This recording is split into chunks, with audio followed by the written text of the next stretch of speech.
ونحن على ذلك لمن الشاهدين والشاكرين والحمد لله رب العالمین۔ تمام احباب آواز بلند عبادت کی نیت سے نماز والا درود شریف پڑھ لیں۔ ایک اور گھٹ کر تھوڑا جی گھٹ ہی تھی نہیں یار، وہ تو نمبر نہیں تھے کو لگتے پہ نمبر زیادہ تھی نہیں گھٹ کرے تھی نہیں۔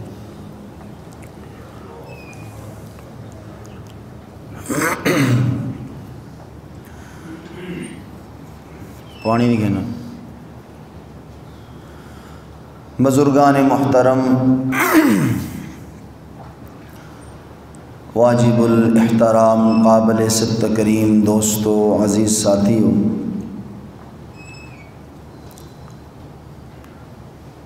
آج بروز جمعۃ المبارک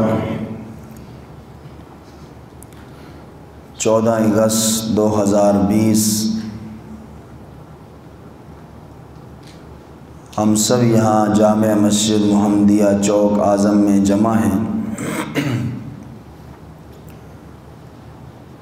پاکستان کی اس زمین پر جہاں میں اور آپ بیٹھے ہیں، یہ خطہ ہمیں بڑی قربانیوں کے بعد نصیب ہوا۔ 1947 27 کی رات اللہ نے لیلۃ القدر کی جو فضیلتیں اس 27ویں شب کو عطا فرمائی ہیں، اسی رات اور بڑے بڑے علماء کرام ان کا بھی یہی قول ہے کہ اللہ نے قرآن بھی اسی رات کو نازل فرمایا ہے۔ رب نے قرآن اسی رات کو نازل فرمایا، مبارک رمضان کے مہینے میں نازل فرمایا۔ اللہ نے پاکستان بھی ہمیں مبارک مہینے میں نصیب فرمایا ہے۔ لیکن آج جو میری گفتگو ہے اس میں شاید ترنم نہ ہو، کیونکہ بہت بڑا جو ہم پہ الزام ہے، میں آج اس سے الزام سے پردہ اٹھانے جا رہا ہوں۔ لبرل قسم کے لوگ، بکاؤ صحافی، پیسوں پہ پلنے والے ذرائع ابلاغ، اینکر پرسن، امریکہ کے تلوے چاٹنے والے، کفر اور باطل کو سینے سے لگانے والے کچھ لوگ جو ملک پاکستان کی اساس کو ہی ختم کرنا چاہتے ہیں، اور ہماری یہ جو نوجوان نسل ہے انہیں یہ باور کرانے کی کوشش کی جا رہی ہے کہ ملک پاکستان اسلام کی بنیاد پہ نہیں بنا۔ حالانکہ آپ تاریخ اٹھا کر دیکھیں، وہ بچہ تھا یا بوڑھا تھا،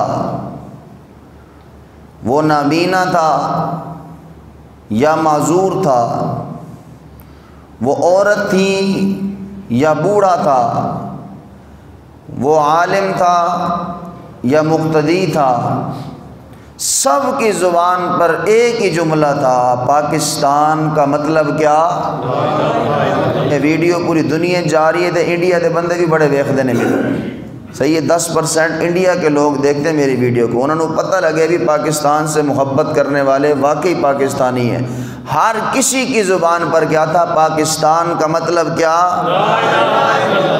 لا الہ الا اللہ، یہی نعرہ تھا۔ میں نہیں کہتا کہ یہ پاکستان اسلام کی بنیاد پہ بنا، آپ کہیں پاکستان اسلام کی بنیاد پہ بنا، کوئی جید عالم آج کھڑا ہو کے کہے یہ پاکستان اسلام کی بنیاد پہ بنا، تم ہماری بات نہ مانو، ہماری بات کو ردی کی ٹوکری میں پھینک دو، میں دو قول پیش کروں گا، آپ سنجیدہ لوگ بیٹھے ہیں۔ پاکستان کس مقصد کے لیے بنایا گیا، یا یہ بانی پاکستان بتا سکتا ہے یا مصور پاکستان علامہ اقبال بتا سکتا ہے۔ میں صرف ان کے دو اقوال آپ کے سامنے عرض کرنے لگا ہوں، معلوم ہو جائے گا کہ یہ ملک پاکستان کس لیے بنایا۔ بانی پاکستان قائد اعظم محمد علی جناح، گاندھی نے محمد علی جناح سے کہا کہ تم جو ایک علیحدہ خطے کی ڈیمانڈ رکھتے ہو، علیحدہ ملک بنانا چاہتے ہو، علیحدہ ایک خطہ بنانا چاہتے ہو، بتاؤ اس ملک اور خطے کے لیے آئین کہاں سے لاؤ گے؟ اس کا آئین قانون کہاں سے لاؤ گے؟ تو محمد علی جناح نے وہاں کھڑے ہوئے گاندھی کو جواب دیا کہ آئین اور قانون کی تمہیں فکر کرنی چاہیے، آئین اور قانون کی تو تمہیں فکر ہونی چاہیے۔ اگر ہمارے ملک اور خطے کے آئین کی بات کرتے ہو، ہمارا آئین 1400 صدیاں پہلے اللہ نے آمنہ کے لال کے سینے اطہر پہ نازل فرما دیا۔ اگر ہمارے ملک کے آئین کی بات کرتے ہو، وہ 1400 صدیاں پہلے آمنہ کے لال ہمیں قرآن کی صورت میں آئین دے کے گئے ہیں۔ کہو نا سبحان اللہ۔ اس بات سے معلوم ہوا کہ محمد علی جناح اس پاکستان کے بنانے کا مقصد ہی یہی رکھتے تھے کہ پاکستان علیحدہ خطہ جو ہم لے رہے ہیں، اس ملک میں رب کا قانون چلے گا، محمد کا فرمان چلے گا۔ پھر آؤ بانی پاکستان کا بھی مقصد یہی، میری بات نہ مانو، بانی پاکستان کی مانو۔ مصور پاکستان علامہ اقبال رحمہ اللہ وہ کیا کہتے ہیں؟ وہ کہتے ہیں کہ تم اس زمین پر آسمان کے نیچے اپنے آپ کو مستحکم اور مضبوط کیسے بنا سکتے ہو؟ مستحکم اور اگر تم نے مضبوط اپنے آپ کو بنانا ہے، اللہ نے انسان کو، مسلمان کو مستحکم اور مضبوط بنانے کے لیے قرآن کی شکل میں کتاب عطا فرمائی ہے۔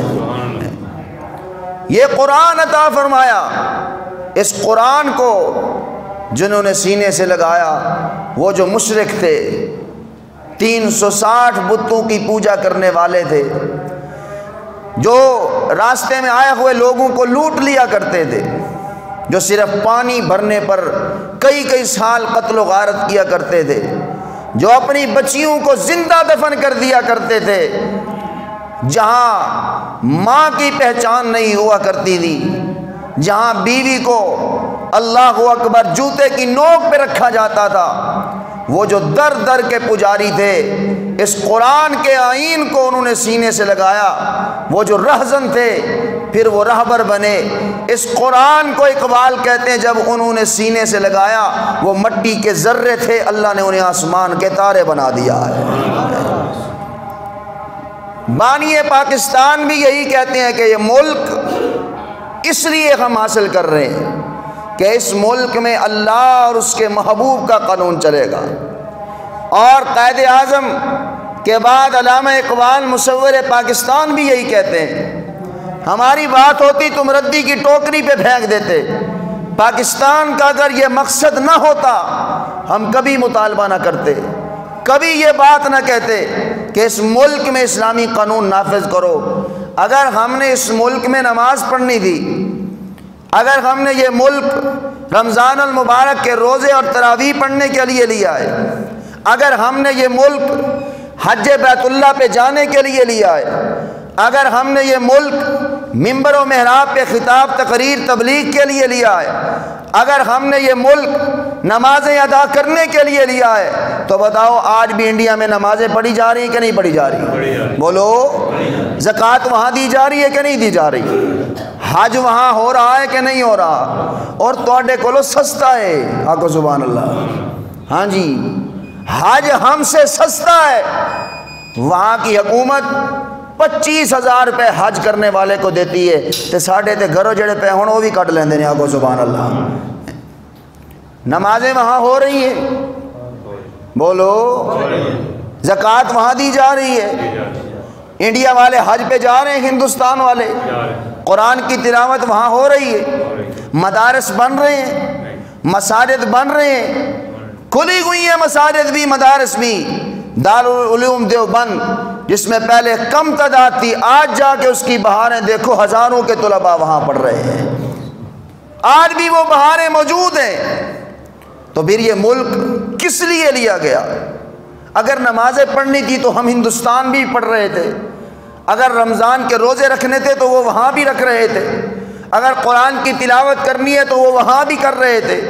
اگر حج پہ جانا ہے تو وہاں بھی کر رہے تھے. جمہوریت آج بھی وہاں مضبوط ہے. ووٹ وہاں بھی ہو رہے ہیں, اسمبلیوں میں لوگ وہاں بھی جا رہے ہیں. اور پھر یہ ملک کس لیے حاصل کیا گیا؟ یہ ملک صرف اس لیے لیا گیا تھا یہاں اللہ کا قانون چلے گا یا محمد کا فرمان چلے گا. یہ اس لیے حاصل کیا گیا تھا. تھوڑا سا میں سائڈ پہ جا کے پھر اپنے موضوع کی طرف آؤں گا. 1857 تک اس متحدہ ہندوستان پہ کون قابض تھا؟ بولو بولو بولو, کون قابض تھا؟ 1857 تک انگریز قابض ہے اس پہ. اور 1857 سے آج لبرل لوگ تانا دیتے ہیں علماء دیوبند کا پاکستان بنانے میں کوئی کردار نہیں, بلکہ علماء دیوبند نے اس ملک کو بنانے میں اس وقت کیا کیا؟ مخالفت کی کہ یہ ملک نہیں بننا چاہیے. ایمانداری سے دل پہ ہاتھ رکھ کے سمجھداری سے سچ بتانا ہے. اللہ بھی کہتا ہے قولوا قولا سدیدا, جو بولنا ہے سچ ہی بولو, سچ بولو. اگر انگریز متحدہ ہندوستان سے نہ نکلتا یہ ملک پاکستان بن سکتا تھا؟ بولو, کبھی بھی نہ بنتا. 1857 تک انگریز کی حکومت رہی متحدہ ہندوستان پہ, قابض رہا انگریز. لیکن اس انگریز کو اس متحدہ ہندوستان سے نکالنے میں کردار ہے تو علماء دیوبند کے علاوہ کسی کا بھی کردار نہیں ہے. علماء دیوبند نے اس انگریز کو یہاں سے نکلنے پہ مجبور کیا. سب سے پہلے اس تحریک آزادی کا جو ہیرو ہے نا, ہیرو جس نے تحریک آزادی چلائی, وہ دارالعلوم دیوبند کا بانی مولانا قاسم نانوتوی ہے. کہو سبحان اللہ. مولانا قاسم نانوتوی رحمت اللہ علیہ نے اس کی بنیاد رکھی. اللہ کی قسم لوگو, دیوبند نے ہمیں ہیرے دیے, ہیرے, مگر ہم نے ان کی قدر نہیں کی. ہر میدان میں اللہ نے دیوبند کو ہیرا عطا کیا. وہ تبلیغ کا میدان ہو, وہ جہاد کا میدان ہو, وہ خطابت کا میدان ہو, وہ تدریس کا میدان ہو, اللہ نے ہیرے دیے, ہیرے. مولانا حسین احمد مدنی رحمت اللہ علیہ, جنہوں نے 18 سال نبی کے روزے کے سائے کے نیچے بیٹھ کے حدیث پڑھائی ہے. کہو نا سبحان اللہ. کوئی ایک دفعہ نبی کے روزے پہ درود و سلام جا کے پڑھ لے تو اس کے ایمان کی کیفیت اور عشق مصطفیٰ کی کیفیت ہی بدل جاتی ہے. اور جن نے 18 سال حضور دے روزے دے تھلے بہ کے مصطفیٰ دی حدیث سنائی ہے, وہ دے عشق مصطفیٰ دے کیا کہہ رہے ہیں. اور اتنی دیر تک مولانا حسین احمد مدنی رحمت اللہ علیہ اگلی حدیث پڑھاتے ہی نہیں تھے جتنی دیر تک مصطفیٰ کے روزے سے مہر نہیں لگتی تھی کہ مدنی واقعی یہ میں محمد کی حدیث ہے. کہو نا سبحان اللہ. اتنی دیر تک وہ حسین احمد مدنی رحمت اللہ علیہ آج ٹکے ٹکے کے لوگ بیٹھ کے کہتے ہیں وہ پاکستان بنانے کے مخالف تھے. حسین احمد مدنی رحمت اللہ علیہ نے یہ بات کہی کس لیے؟ ان کا مشن یہ تھا کہ تم جو علیحدہ خطہ بنا رہے ہو, علیحدہ خطہ بنا رہے ہو, مسلمان آپس میں تقسیم ہو جائیں گے, کچھ پاکستان چلے جائیں گے اور کئیاں نو وطن بڑا ہی پیارا ہوندا ہے, وہ نہیں چھڑ کے جاندے, کئی یہاں انڈیا میں رہ جائیں گے, مسلمانوں کی قوت تقسیم ہو جائے گی. بولو, مسلمانوں کی قوت کو تقسیم کرنا بہتر ہے یا اکٹھے رکھنا بہتر ہے؟ بول دے نہیں. قوت تقسیم ہو جائے گی تو پھر انگریز ہم پہ حکومت کرے گا. اس لیے علیحدہ خطہ نہ بناؤ. میٹھا میٹھا ہپ ہپ تے کوڑا کوڑا تھو تھو. کڑوی بات تو دنیا کو بتاتے ہو, میٹھی بات بھی بتاؤ نا. حسین احمد مدنی کا مشن کیا تھا؟ وہ فرماتے تھے تم علیحدہ خطہ بناؤ گے اس کا نقصان ہی ہوگا. مسلمان پاکستان میں علیحدہ ذلیل ہوں گے, ہندوستان میں علیحدہ ذلیل ہوں گے. ان کو متحد رکھو. ہاں طریقہ کار یہ بناؤ کہ جس ایریے میں ہندو زیادہ ہیں اس ایریے میں حکومت ہندو کو دے دو, مسلمانوں کو اقلیت قرار دے دو. جہاں مسلمان زیادہ ہیں وہاں اللہ اور اس کے رسول کے قانون نافذ فرما دو. کہو سبحان اللہ. ان کو ایک ہی جگہ رہنے دو. اللہ اکبر. بہرحال ملک پاکستان کی تحریک میں حسین احمد مدنی رحمۃ اللہ علیہ نے فرمایا اسے تقسیم مت کرو, مت کرو تقسیم, اسے مسلمانوں کے لیے نقصان ہے. انہوں نے اس وقت بھی مسلمانوں کا سوچا. اور یہاں مولانا قاسم نانوتوی میدان میں آئے. ہم نہیں کہتے, آج دنیا کہتی ہے دیوبندی تے پاکستان بڑھانا ہی نہیں چاہتے سی. اور ہم سے کس لیے پوچھتے ہو؟ بانی پاکستان بتا کے گیا. کہو نا سبحان اللہ. قائد اعظم محمد علی جناح جب میدان میں اترے اس تحریک آزادی میں تو کسی نے پوچھا محمد علی تیرے ساتھ مولوی تو ہے کوئی نہیں, تیرے ساتھ مولوی تو ہے نہیں, ہو تو ایک سائڈ تے کھڑے نے, تو کیسے آئے گا میدان میں؟ پتہ چلے ابھی جتھے مولوی نہ ہوئے اتھے کام نہیں. تے ویکھ لو ساڈی حکومت نو. آکو سبحان اللہ. کڈیا نا ساڈے مولوی نو تے ذلیل و خوار ہو رہے ہیں. ہاں جی اچھی بولو سبحان اللہ. مولوی تو تیرے ساتھ ہے کوئی نہیں. کام نہیں بڑھنا جے مولوی نہ ہوئے تے, کیونکہ مولوی جے قبر تے نہ ہوئے تے کام تو اتھے بھی نہیں بندا. آکو سبحان اللہ. جان تہاڈی نہیں چھٹتی مولوی کولو, اسی قبر تے بھی تہاڈے سر ہونا ہے. ہاں جی اتھے بھی اسی پڑھنا ہے. آکو سبحان اللہ. تیرے ساتھ مولوی تو نہیں ہے, کیا بنے گا؟ قائد اعظم محمد علی جناح کہنے لگے تم مولویوں کی بات کرتے ہو, میرے پاس ایک ایسا مولوی ہے, ایک ایسا مولوی ہے, اس مولوی کے علم کو ایک ترازو میں رکھو, باقی پورے ہندوستان کے سارے علماء کے علم کو ایک ترازو میں رکھو. سارے علماء اس مولوی کے علم کا مقابلہ نہیں کر سکتے. پوچھا, حیران ہوا. پوچھنے والے نے پوچھا بتاؤ وہ کون ہے؟ قائد اعظم بانی پاکستان کی زبان سے جس علامہ کا نام نکلا ہے وہ دیوبند کا شہزادہ مولانا اشرف علی تھانوی رحمۃ اللہ علیہ. بنیاد سے علماء دیوبند اس تحریک میں شامل. اشرف علی تھانوی رحمۃ اللہ علیہ ساتھ ہیں. اور جب بانی پاکستان قائد اعظم پڑھ کے واپس آئے, جس نے جناح کیپ پہنائی وہ دیوبند کا فرزند تھا, جس نے شیروانی قائد اعظم محمد علی جناح کو پہنائی وہ دیوبند کا فرزند اشرف علی تھانوی تھا.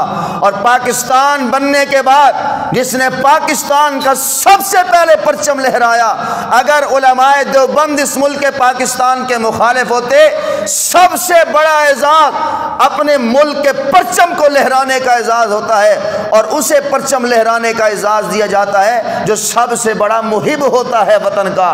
قائد اعظم محمد علی جناح کو تو سمجھ نہ آئی کہ دیوبندی پاکستان بنانے کے خلاف ہے. اس نے پاکستان کا جھنڈا پاکستان بننے کے بعد سب سے پہلے جس کے ہاتھ میں تھمایا کہ آؤ آج اپنے ہاتھوں سے یہ جھنڈا لہرا کے ملک پاکستان کا افتتاح کرو.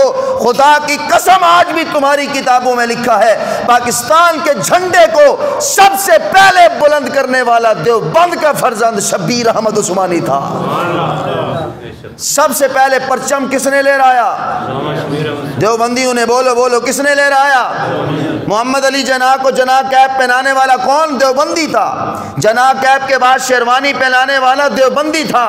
اور بنگلہ دیش کی دھرتی پر اردو بنگلہ دیش ساڑھے نال سی.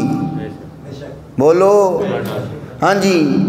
سب سے پہلے بنگلہ دیش میں بھی جس نے جھنڈا لہرایا وہ ظفر احمد عثمانی دیوبندیوں کا فرزند تھا. کہو نا سبحان اللہ. ہم سے کیا پوچھتے ہیں؟ آپ بانی پاکستان سے پوچھتے ہیں جس نے پاکستان کو بنایا. قائد اعظم محمد علی جناح سے پوچھتے ہیں. قائد اعظم محمد علی جناح جب بیمار ہوئے نا تو بیمار ہوئے تو وصیت کرنے لگے. وصیت کیا کر رہا ہے؟ کتھوں کتھوں کڈو گے دیوبندیاں نو. آکھو سبحان اللہ. اوے اونچی بولو سبحان اللہ. جب بیمار ہوئے نا قائد اعظم محمد علی جناح, اللہ اکبر, تو کہنے لگے میری بات سنو, جب میں فوت ہو جاؤں تسی کی سمجھتے ہو جدو قائد اعظم محمد علی جناح نے پاکستان بنایا ادو اہل حدیث نہیں سی؟ بولو، ادو ساڑھے مسلک بریلی والے کوئی نہیں سی؟ اس وقت اہل تشیع نہیں تھے؟ سارے موجود تھے، لیکن بانی پاکستان، میں یہ نہیں کہہ رہا کہ ان کا کردار نہیں، ہر کسی کا اپنا اپنا کردار ہے، اسی ڈگوسلے نہیں مارتے، جس کا کردار ہے ہم اس کے کردار کو علی الاعلان کہتے ہیں۔ بہرحال جب بیمار ہوئے بانی پاکستان نے کہا بات سنو، اگر میں فوت ہو جاؤں تو پتہ ہے میرا جنازہ کون پڑھائے؟ اور مرتے ہوئے بھی بانی پاکستان بتا کے جا رہا ہے، کیا کہہ کے جا رہا ہے؟ کتھوں کتھوں کٹو گے، کتھوں کتھوں کٹو گے؟ بانی پاکستان کہہ رہے ہیں اگر میں فوت ہو جاؤں پاکستان کی دھرتی پر اگر کوئی متقی پرہیزگار عالم دین میں نے دیکھا ہے تو وہ ایک ہی دیوبند کا فرزند شبیر احمد عثمانی ہے، کہو سبحان اللہ۔ بانی پاکستان نے وصیت آج بھی لکھی ہوئی ہے، اٹھا کے دیکھ لو، ہمیں صفائیاں دینے کی، میٹھا میٹھا ہپ ہپ تے کوڑا کوڑا تھو تھو، ادھر بھی پتا نا کہ بانی پاکستان کا جنازہ پڑھانے والا دیوبندی تھا، کہو نا سبحان اللہ۔ علامہ شبیر احمد عثمانی نے جنازہ پڑھایا۔ 1948 میں قائد اعظم محمد علی جناح وفات پائے اور 1949 میں علامہ شبیر احمد عثمانی نے انتقال کیا۔ بہرحال میں حسین احمد مدنی رحمہ اللہ کی بات کر رہا تھا۔ انگریزوں کے خلاف حسین احمد مدنی میدان میں آئے اور فتویٰ دیا۔ فتویٰ کیا دیا حسین احمد مدنی نے؟ کہ انگریز کی فوج میں بھرتی ہونا حرام ہے، انگریز کی فوج میں بھرتی ہونا بولو بولو حرام ہے۔ دو دو ٹکے کے مولوی بھی کھڑے ہو کے آج حسین احمد مدنی پہ بولتے ہیں، ذات دی کوڑ کرلی تے شتیرہ نو جپے، آگو سبحان اللہ ہے۔ تیری کیا مجال ہے کہ تو حسین احمد مدنی پہ زبان کھولے؟ کوئی مجھے گالی دے برداشت ہو سکتا ہے، کوئی ہمارے اور چوک اعظم کے کسی مولوی کو گالی دے برداشت ہو سکتا ہے، لیکن ہمارے اکابر کو کوئی انگلی اٹھائے گا برداشت، بولو بولو برداشت نہیں ہو سکتا۔ دادی چلائی حسین احمد مدنی رحمۃ اللہ علیہ نے فتویٰ دیا، اللہ اکبر، انگریز کی عدالت لگی ہوئی ہے، سیدنا حسین احمد مدنی ہے، یہاں مولانا ابو الکلام آزاد ہے، کہو نا سبحان اللہ ہے، اور یہاں ساتھ مفتی کفایت اللہ۔ اوے دیوبند نے ہیرے دیے، ہیرے خدا کی قسم ہم نے قدر نہیں کی۔ مفتی کفایت اللہ وہ شخص ہے، مصر میں سارے علماء عاجز آ گئے، ایک مسئلے پہ پریشان ہو گئے، مسئلے وچ مولوی پھس بھی جاندے نہیں، من دے ہو مان لو ہاں، پھنس گئے سارے مصر کے علماء، مسئلے میں پریشان ہیں۔ انہوں نے ایک خط لکھا، کہا جاؤ اس مسئلے کو حل کر سکتا ہے تو علم کے میدان میں وہ ایک دیوبندی مفتی اعظم مفتی کفایت اللہ ہے، کہو سبحان اللہ۔ جاؤ مفتی اعظم ہندوستان کے مفتی کفایت اللہ کے پاس آئے، حضرت کے پاس آیا، پتہ کرتے کرتے دلی میں پہنچا، بھی مفتی کفایت اللہ صاحب کو ملنا ہے، تو انہوں نے کہا وہ جو سامنے سبزی کی دکان پہ کھڑا ہوا سبزی لے رہا ہے وہی مفتی اعظم ہندوستان ہے، کہو سبحان اللہ۔ ایتے تے مولوی صاحب باشو جتی چکڑی پہ جائے تو انہوں بڑی ٹینشن ہو جاندی ہے، ہاں جے کوئی مقتدی بلا لے نا بھی ادھر میرے کو لا، تو مولوی کہندے بھی انہوں تے تمیز ہی کو نہیں، بھی میں امام ہے میرے کو ٹر کے آوے، ہاں جی ایتے تے ساڈا یہ حال ہے نا۔ وہاں مفتی اعظم مفتی کفایت اللہ سبزی لینے کھڑے ہیں، وہ گیا، السلام علیکم، وعلیکم السلام، ہاں جی کہاں سے آئے ہو؟ جی میں مصر سے آیا ہوں، ایک مسئلہ ہے آپ کے پاس، خط لے کے آیا ہوں، سارے علماء عاجز ہیں، آپ کے سامنے وہ مسئلہ پیش کرنا ہے۔ اللہ اکبر، کہا چلو ٹھیک ہے گھر چلتے ہیں، وہاں بیٹھتے ہیں، مسئلے کو دیکھ لیتے ہیں۔ اتنے میں دوسرا گاہک آیا، اس نے سبزی خریدنے کے لیے بات کی سبزی والے سے، اب سبزی والا اسے سبزی دینے لگ گیا، بھی حضرت اس سے گفتگو کر رہے ہیں، جب گفتگو ختم ہوگی میں حضرت کو سبزی دوں گا۔ حضرت نے جب دیکھا بھی یہ سبزی والا دوسرے کو سبزی دے رہا، کہا خط کھولو، خط کھولا، حضرت نے یوں پڑھا، وہ مسئلہ پڑھ کے سبزی والے سے قلم لے کے وہی مسئلے کا حل کر کے اسے روانہ فرما دیا ہے۔ وہ مفتی کفایت اللہ بھی ساتھ ہے، حسین احمد مدنی رحمۃ اللہ علیہ، ہائے ہائے دیوبند کا فرزند آیا ہے۔ آج تے حکومت اپنی ہے نا، آج کوئی مولوی گل کرے گا، کوئی بات کرے نا، جی تھانے تے نہ ہوئے شامی تے پھر گل ہے، پھر عدالت میں جب مولوی صاحب پیش ہون گے، وہ جی میری زبان پھسل گئی تھی، کہو سبحان اللہ ہے، ان پہ انگلیاں اٹھاتے ہو۔ حسین احمد مدنی سے جج پوچھنے لگا، مدنی تو نے فتویٰ دیا ہے کہ فوج میں انگریز کی بھرتی ہونا حرام ہے۔ حسین احمد مدنی رحمۃ اللہ علیہ نے فرمایا میں نے فتویٰ دیا تھا، کیا ہوتا ہے، میں تیرے سامنے کھڑے ہو کے فتویٰ دیتا ہوں کہ انگریز کی فوج میں بھرتی ہونا حرام ہے۔ تو جج کہنے لگا تجھے پتہ ہے کیا کہہ رہا ہے، پتہ ہے کیا کہہ رہے ہو، اس کی سزا کا پتہ ہے؟ انگریز کی حکومت تھی۔ حسین احمد مدنی نے لٹھے کا کپڑا نکالا جو اپنی بغل میں چھپا رکھا تھا، شیروانی میں یوں وٹھے کا کپڑا نکال کے کہنے لگے مجھے پتہ ہے اس کی سزا کیا ہے، اس لیے دیوبند کا فرزند حسین احمد مدنی اپنا کفن ساتھ لے کے آیا ہے، کفن میں ساتھ لے کے آیا ہوں۔ یہاں پھر باری آئی دوسرے دن پیشی ابوالکلام آزاد کی۔ اللہ اکبر۔ انگریز جج کہنے لگا ہاں بھائی ابوالکلام، ابوالکلام خاموش۔ پھر جج کہتا ہے ابوالکلام، پھر خاموش۔ آخر مدنی نے رنگیا سونو، آنکھوں نا سبحان اللہ، مدنی نے رنگا تھا، پھر خاموش۔ ریڈر نے آ کے ہلایا جناب آپ سے مخاطب ہیں جج صاحب۔ تو ابوالکلام کہنے لگے بات سنو، اس جج سے کہو میرا وہ نام پکارے جو میری ماں نے میرا نام رکھا ہے، کہو نا سبحان اللہ۔ یہ تھی بہادری، حق کہتے ہوئے پیچھے نہیں ہٹے علماء دیوبند۔ اسے کہو جو میرے ماں باپ نے میرا نام رکھا ہے وہ پکارے۔ انہوں نے کہا کیا نام ہے؟ جج نے قلم پکڑا، کہا لکھو میرا نام، میرا نام احمد محی الدین ہے، باپ کا نام فلاں، قوم سید۔ میں نہیں اونچی بولو، جڑا اونچی بولے اللہ سیدہ نال کھڑا فرما دے۔ سید پیشہ، پیشہ کیا ہے؟ تو مولانا ابوالکلام آزاد کہنے لگے لکھو گے؟ میں نے کہا لکھوں گا۔ کہا تیری قلم نہیں چلے گی جب میں پیشہ بتاؤں گا، بتاؤ پیشہ کیا ہے؟ کہا میرا پیشہ ہے انگریز سے بغاوت، کہو نا سبحان اللہ، انگریز سے بغاوت میرا پیشہ ہے۔ تو انہوں نے جج کہنے لگا تجھے پتہ ہے ابھی میری قلم چلے گی، 6 مہینے بامشقت اسے سزا سناتا ہوں۔ مولانا ابوالکلام آزاد کہنے لگے تو یہ سمجھ رہا ہوگا مولوی جھڑک جائے گا، ٹرک جائے گا، ڈر جائے گا، ہیں؟ میری رگوں میں دیوبند کا خون ہے، میں حسین احمد مدنی کو لو تربیت لئی ہے، آنکھوں نا سبحان اللہ۔ تو سمجھ رہا ہوگا میں یرک گیا ہوں گا، تیری قلم میں اتنی حرکت نہیں آئی لکھتے ہوئے، تیری قلم میں لکھتے ہوئے جو حرکت آئی ہے اتنی سی حرکت بھی میرے دل میں خوف کی نہیں ہوئی، کہو نا سبحان اللہ۔ حسین احمد مدنی رحمۃ اللہ علیہ، ہائے ہائے، وہاں حسین احمد مدنی نے کہا پاکستان کو بناؤ گے مسلمان تقسیم ہو جائیں گے۔ بہرحال حسین احمد مدنی وہیں رہ گئے۔ مولانا عطا اللہ شاہ بخاری، مفتی تقی عثمانی صاحب دام اقبالو کے والد محترم مفتی شفیع صاحب، یہ سارے حضرات، مولانا عبدالحی لکھنوی صاحب، یہ سارے انڈیا سے پاکستان آئے۔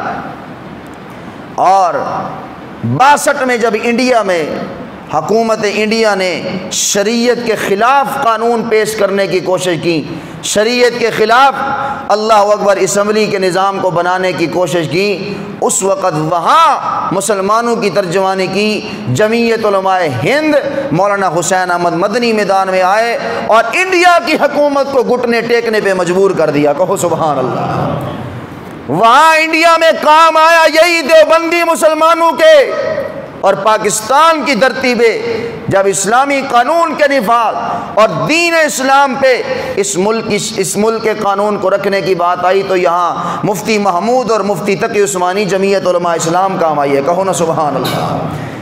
وہ باہر ہے یہ یہاں، اور عطا اللہ شاہ بخاری، کہو نا سبحان اللہ۔ اللہ نے ہیرے دیے ہیں، خدا کی قسم ہیرے دیے ہیں۔ سید عطا اللہ شاہ بخاری رحمۃ اللہ علیہ جب احرار کا کام عروج پہ تھا، قادیانیت کے خلاف، مرزا قادیانیت کے خلاف کام بڑا عروج پہ ہے، اور جتنے بھی احراری ہیں شاید آپ کو نہیں پتہ ہو، وہ سرخ رنگ کا جبہ پہنتے ہیں، پتہ ہے نا؟ احرار کے جتنے بھی ہیں نا عطا اللہ شاہ بخاری رحمۃ اللہ علیہ کی جماعت کے، وہ سرخ رنگ کے جبے پہنتے ہیں، اور آج بھی 12 ربیع الاول کو ربوے کی دھرتی پہ اس عطا اللہ شاہ بخاری کے دیوانے سرخ رنگ کے جبے پہن کے قادیانیت کے دروازے کے سامنے جا کے للکارتے ہیں، آؤ اس پہاڑ سے ہم بھی چھلانگ لگاتے ہیں، تو آڈا بھی مرزا آوے لائن ملعون وہ بھی چھلانگ لگائے، جو زندہ بچ جائے گا وہ حق پہ ہوگا، جڑا مر جائے گا وہ مردود ہوئے گا، کہو سبحان اللہ۔ آج تک کوئی نہیں مرزائی آیا، کوئی مرزائی باہر نہیں آیا۔ بہرحال تمام احراری لمبے جبے سرخ پہن کے میدان میں اترتے، سول کی نافرمانی ہوتی، دفعہ 144 لگتا، پھر جیل ہوتی، قید ہوتی۔ ایک اللہ دی طرفوں خسرے بھی لال کپڑے پا کے باہر آ گیا کو سبحان اللہ۔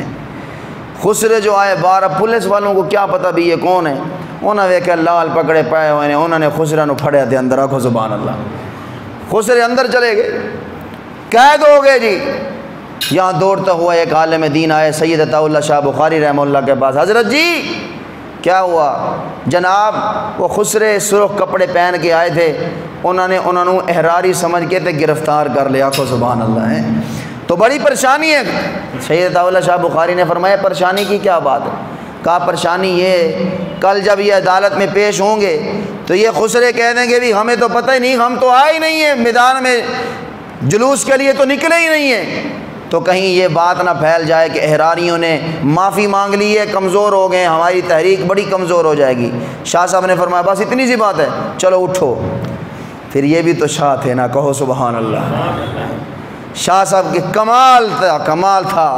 شاہ صاحب اٹھے کہ آؤ، وہاں تھانے میں پہنچے، خسروں سے پتہ نہیں کیا کہا، معلوم نہیں کیا کہا۔ جب صبح عدالت میں خسرے پہنچے نا تے خسرے میں اگے ہو کے نا تے اندر ویکھن لگ گیا عدالت چ، کہنے لگا آ جاؤ، یہ اپنی برادری بیٹھی، آکھو سبحان اللہ، آکھو سبحان اللہ، اپنے ہی بیٹھے نے، آؤ۔ اللہ جب اندر پہنچے انہوں نے کہا ہاں بھائی جلوس نکالا ہے، تو وہ خسرے کہنے لگے سانو جلوس دا پتہ نہیں، اسی تے مولویوں دے نال کھڑے ہیں، آکھو سبحان اللہ، اللہ اکبر، ہم تو مولویوں کے ساتھ۔ یہاں سرگودا میں سید عطا اللہ شاہ بخاری آئے عدالت میں، اور اس ایس پی جو ہندو تھا جس کے بیان پر سید عطا اللہ شاہ بخاری رحمۃ اللہ علیہ کو سزائے موت ہو جاتی، شاہ صاحب آئے، یوں عدالت میں داخل ہوئے، آئے ہائے کیا منظر ہوگا، کہو نا سبحان اللہ۔ اللہ سانو شاہ صاحب دا دیدار ہی نصیب فرمائے، اچھی آمین کہہ دے۔ سید عطا اللہ شاہ بخاری رحمہ اللہ آئے، یوں داخل ہوئے، کسی نے بتایا حضرت اے وہ بندہ ہے جنہیں توڑے بارے گواہی دینی ہے۔ شاہ صاحب جب اس کے قریب گئے، یوں اس کی طرف دیکھا، پھر سید دا دیکھنا سی، آکھو نا سبحان اللہ ہے، اصلی سید، ہاں اصلی سید۔ یوں شاہ صاحب نے اس کی طرف دیکھا، جنہوں نے سید عطا المومن شاہ رحم اللہ کو دیکھا ہے ان کی آنکھوں تو دیکھا ہے، پتہ چل جائے گا بیٹے کی آنکھوں میں ایسی گرج تھی، شاہ کی آنکھوں میں کیسی گرج ہوگی، کہو سبحان اللہ۔ یوں اس کی طرف دیکھا، وہ ہندو ہے، قیامت کے ایمان ہی نہیں ہے اس کا۔ شاہ صاحب نے کہا بات سنو، ایک یہ عدالت ہے، ایک اور بھی عدالت لگے گی جہاں سچ سچ ہوگا، جھوٹ جھوٹ ہوگا، بس یہ جملے کہے اور چل پڑے۔ جج نے بلایا، ہاں بھائی گواہ کو پیش کرو۔ گواہ پہنچ گیا جی، ہاں بھائی آپ نے شاہ صاحب کا یہ بیان سنا ہے؟ انہوں نے کہ میں تو نہیں سنیا۔ سبحان اللہ دیکھو، آپ نے بیان سنا ہے شاہ صاحب کا؟ انہوں نے کہ میں نہیں سنا۔ کہ پھر تو نے یہ خود لکھا ہے، یہ تیری تحریر ہے؟ انہوں نے کہ میرے ایس پی مجبور کیتا ہے، سبحان اللہ۔ وہ شاہ صاحب، اللہ اکبر، خدا کی قسم ہیرے اللہ نے عطا فرمایا علماء دیوبند کو۔ اس پاکستان کے بنانے میں سب سے پہلے مولانا اشرف علی تھانوی رحمۃ اللہ علیہ جو بازو بنے قائد اعظم محمد علی جناح کا، قائد اعظم کے ابتدا تحریک سے لے کر قائد اعظم کی وفات تک، بلکہ مرنے کے بعد بھی جنازہ پڑھانے والا دیوبندی تھا، کہو سبحان اللہ۔ اللہ تبارک و تعالی ہمیں اس ملک کی قدر کرنے کی توفیق عطا فرمائے، اونچی آمین کہہ دو۔ یہ بڑی قربانیوں سے ملک آیا، خدا کی قسم بڑی قربانیوں سے۔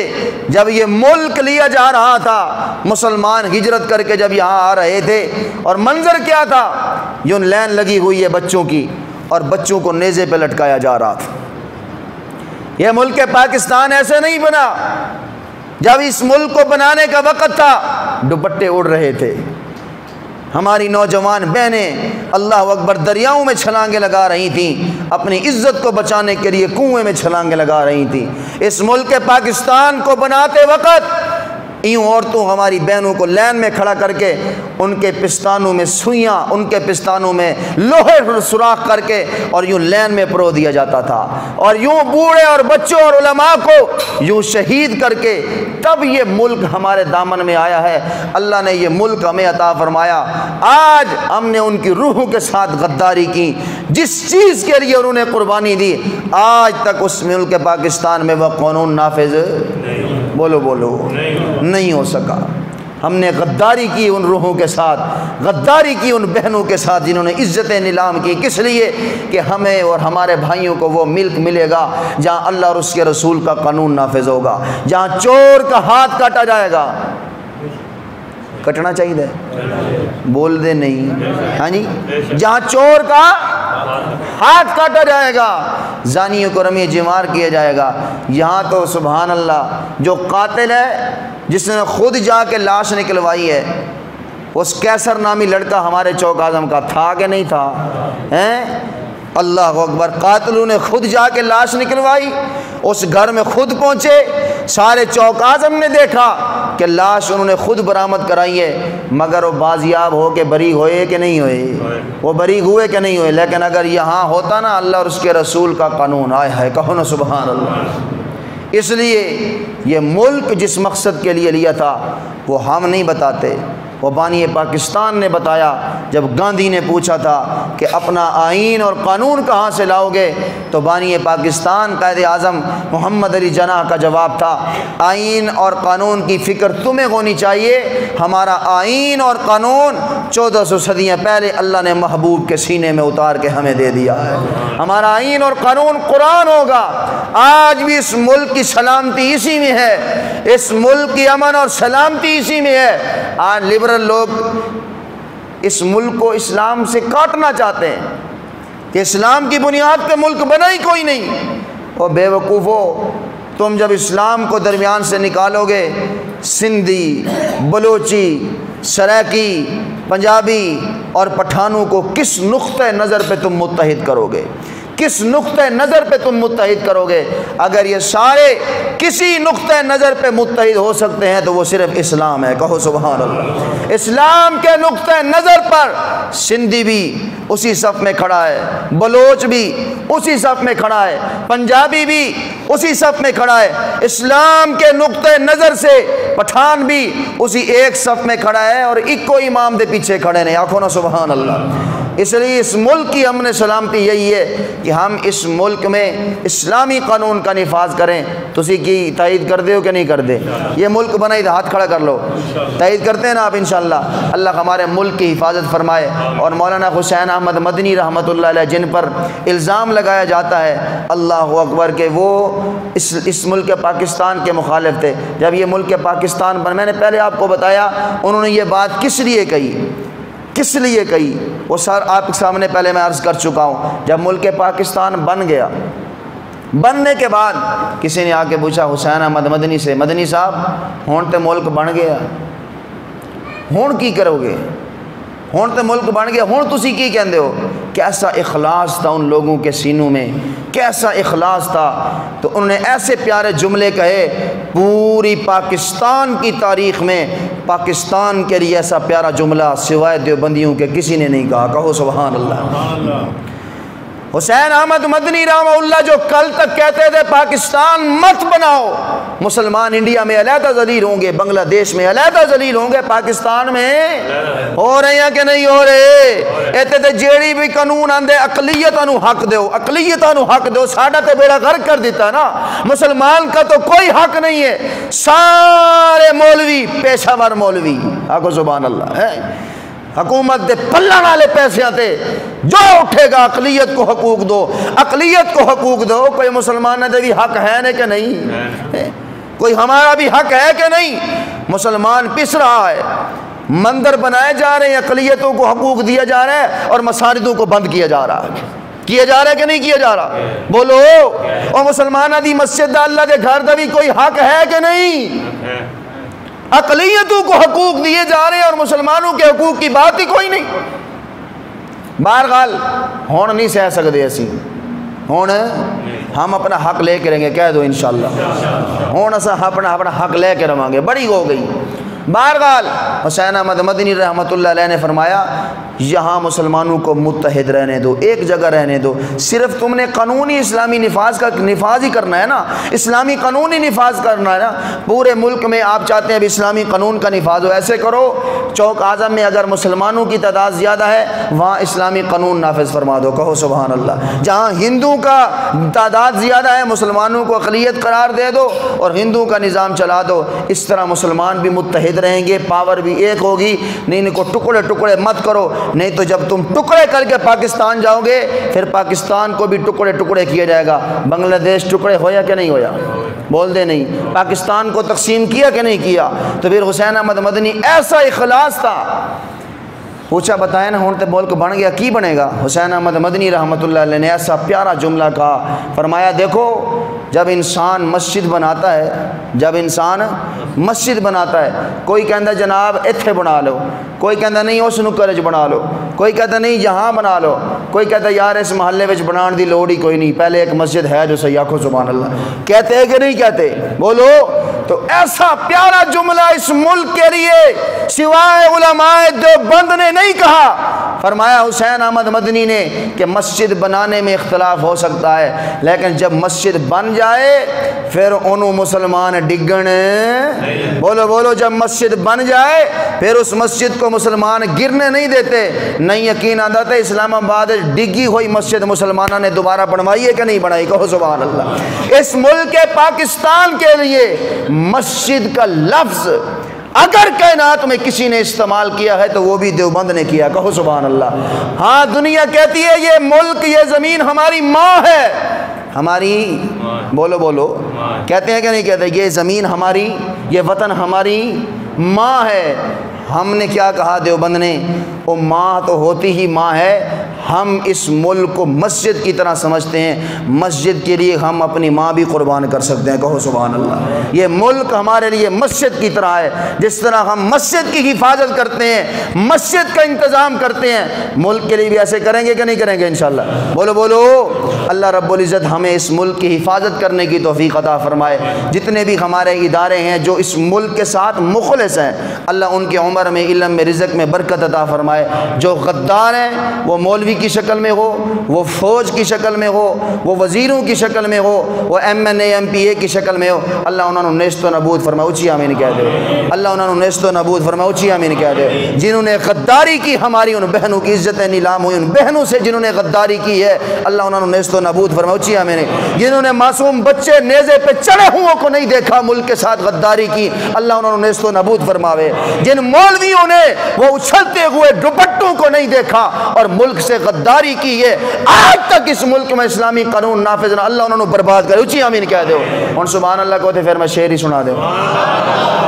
یہ وطن تمہارا ہے، پکھے چلاؤ مینوں گرمی لگ گئی، آکھو سبحان اللہ۔ مولوی گرم ہو گیا، اونچی بولو سبحان اللہ۔ یہ وطن تمہارا ہے، تم ہو پاسباں اس کے، یہ چمن تمہارا ہے، تم ہو نغمہ خواں اس کے، اس چمن کے پھولوں پر رنگ و آب تم سے ہے، اس چمن کے پھولوں پر رنگ و آب تم سے ہے، اس زمین کا ہر ذرہ آفتاب تم سے ہے، یہ فضا تمہاری ہے،